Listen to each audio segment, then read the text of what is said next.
नमस्कार माझ्या गोड मैत्रिणींनो, आज आपण बनवत आहोत रताळ्याची खीर। त्यासाठी आपण प्रथम 3 रताळे घेतले, 1 ग्लास दूध, अर्धी वाटी साखर, 3 इलायची, काजू, बदाम, मनुके घेतले आहेत।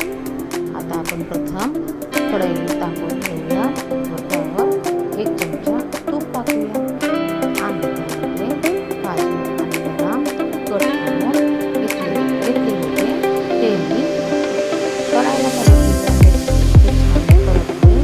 बाहेर काढून घेतले आणि त्या तुपामध्ये रताळ्याचे कीस टाकणार आहेत। रताळ्याचा कीस टाकण्यासाठी मी प्रथम रताळ्याची वरची साल काढून घेतली आणि ते लाल होऊन ते पाण्यामध्येच मी कीस किसला होता। पाणी चांगले निथळून बाहेर काढून तो मी तुपामध्ये टाकला। आता खाली हलवत आहे। रताळ्याचा कीस हलवताना कंटिन्यू हलवत राहा, नाहीतर तो बाजूला लागू शकतो।